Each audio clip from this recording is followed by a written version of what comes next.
नमस्कार दोस्तों, स्वागत है आपका फिर से एक नए वीडियो में। दोस्तों, कल 7 अगस्त 2026 था, यानी कि दिल्ली में जंतर मंतर का आयोजन किया गया था।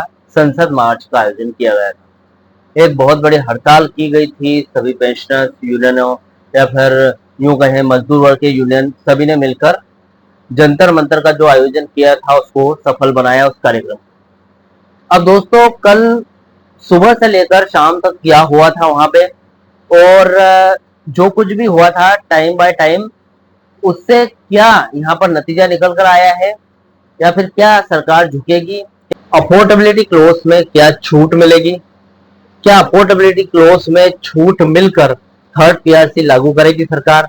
क्या 2017 से लेकर 2026 तक का, यानी कि 9.5 साल से लेकर 10 सालों का जो एरियर बनता है वो देगी सरकार? क्या वेतन रिवीजन के बाद पेंशन रिवीजन होना संभव है? आने वाले 4 से 5 महीनों के दौरान पेंशन रिवीजन से होने वाले जितने भी बेनिफिट है, थर्ड पीआरसी लागू होने के बाद जब भी पेंशन रिवीजन होगा, या यूं कहे 2017 से लेकर 2026 तक का पेंशन रिवीजन के दायरे में जितने भी बेनिफिट्स आते हैं, क्या वो पेंशनर्स को मिलेंगे?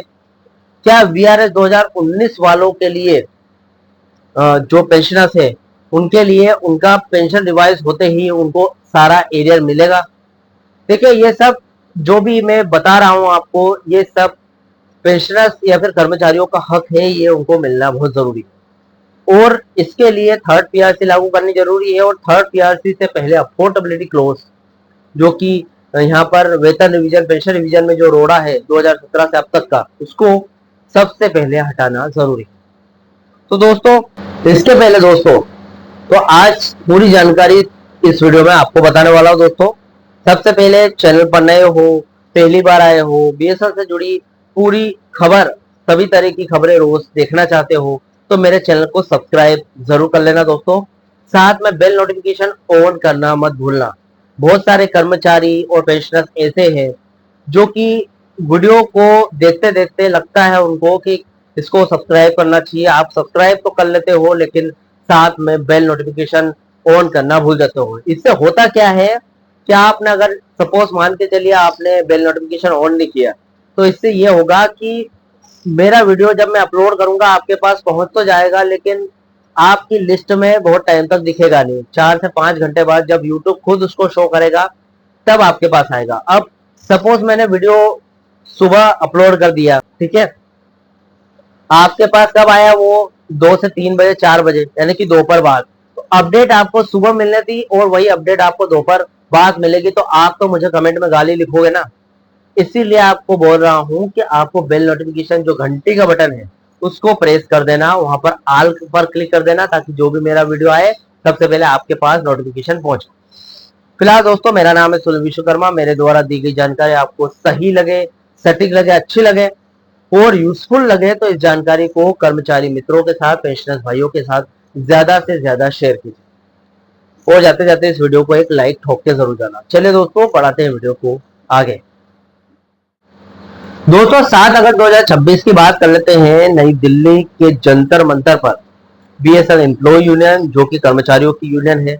इसी के बाद एआईबीडीपीए की बात करें, जो पेंशनर्स की यूनियन है। इसके बाद बीएसएन सीसीडब्ल्यूएफ की बात करें, जो BSN casual labours, contract workers, जो मजदूर वगैरह है, इनकी यूनियन है। तो इनकी सबकी एक कमेटी है, जो कोऑर्डिनेशन कमेटी है, इनके द्वारा आयोजित संसद मार्च, यानी कि जो जंतर मंतर महाधरना है, बेहद सफल और ऐतिहासिक रहा है कल के टाइम पे दोस्तों। 7 अगस्त के विरोध प्रदर्शन, यानी कि प्रोटेस्ट है, उसका पूरा ब्यौरा बताने वाला हूँ। कल सुबह से लेकर शाम तक क्या हुआ, क्या क्या हड़तालें हुई, कौन कौन सी मांगे उठाई गई, किन किन ने यहाँ पर इस संसद मार्च का संबोधन किया था, या फिर किन्होंने उद्घाटन किया था, सारा कुछ बताने वाला हूँ दोस्तों। देखिए, सबसे पहले आपको बता दूं कि कल 7 अगस्त को दिल्ली में मूसलाधार बारिश हुई। अब मूसलाधार बारिश में भी भारी भीड़ उमड़ी है। दिल्ली में सुबह से ही तेज और मूसलाधार बारिश हो रही थी, लेकिन इसके बावजूद देश के कोने कोने से 1500 से ज्यादा बीएसएनएल कर्मचारी, पेंशनभोगी, कैजुअल लेबर्स और कॉन्ट्रैक्ट वर्कर्स ने जंतर मंतर पर अपनी मौजूदगी दर्ज कराई, यानी कि इस प्रोटेस्ट में भाग लिया है भारी बारिश के चलते। अब डिमांड ये है कि थर्ड पीआरसी का, देखिए यहाँ पर कुछ डिमांड है जो कि आपको जानना बहुत जरूरी है। पहली डिमांड सबसे मुख्य, थर्ड पीआरसी का तत्काल लागू होना, जो कि सभी पेंशनर और कर्मचारियों के लिए जरूरी है। देखिए दोस्तों, 1/1/2017 से तीसरी वेतन की समीक्षा यानी कि थर्ड पीआरसी तुरंत लागू हो, जो कि सभी पेंशनर्स और कर्मचारियों के लिए लागू होना जरूरी है। ये सबसे पहली डिमांड है 7 अगस्त 2026 के जंतर मंतर की। दूसरी डिमांड है जो पेंशनर्स के लिए जरूरी है, पेंशन संशोधन। इनमें वीआरएस 2019 वाले पेंशनर्स आते हैं, प्री 2017 कट ऑफ डेट के पहले वाले पेंशनर्स आते हैं, कट ऑफ डेट के बाद जो रिटायर हुए कर्मचारी वो भी आते हैं, बीएसएनएल के पेंशनर्स जो निजी पेंशनर्स वो भी आते हैं, एमटीएनएल के पेंशनर्स भी आते हैं। यानी कि 4 से 5 तरह के जितने भी पेंशनर्स हैं, सभी पेंशनर्स का पेंशन संशोधन होना चाहिए। बीएसएनएल और एमटीएनएल के पेंशनर्स की पेंशन का पुनरीक्षण किया जाना जल्दी से जल्दी। तीसरी डिमांड है दोस्तों मजदूरों के हक की बात है यहाँ पर, कैजुअल और कॉन्ट्रैक्ट वर्करों को न्याय मिले तथा उनका जो बकाया है उसका भुगतान तुरंत हो।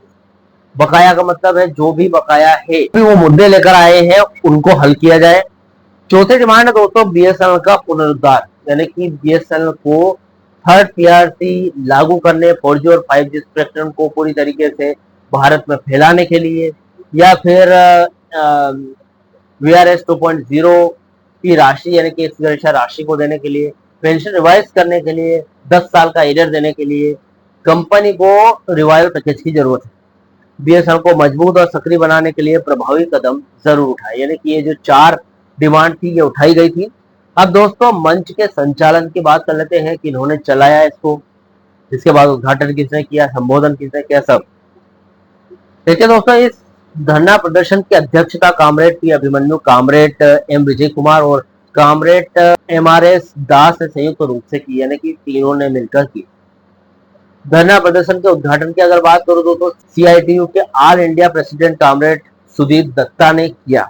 उन्होंने सरकार की मजदूर विरोधी और निजी टेलीकॉम कंपनियों को बढ़ावा देने वाली नीतियों की कड़े शब्दों में निंदा की, यानी कि जियो एयरटेल के बारे में कह रहे हैं। प्रमुख नेताओं का संबोधन की अगर बात करूं दोस्तों, देखिए बीएसएनएल कोऑर्डिनेशन कमेटी ने संयोजक कामरेड अनिमेश मित्तल और अध्यक्ष कामरेड आर मुरलीधरन नायर ने कर्मचारियों और पेंशनर्स के मुद्दों को रेखांकित करते हुए अपनी मांग पत्र यानी चार्टर ऑफ डिमांड्स सभा के सामने रखे। अब एनसीसीपीए के कार्यवाहक महासचिव कामरेड के जी जयराज और समिति के अन्य शीर्ष नेता जो लीडर्स है उन्होंने सभा को संबोधित किया और सरकार से बिना किसी देरी के पुरानी मांगों को सॉल्यूशन यानी कि तुरंत हल करने के लिए आग्रह किया है।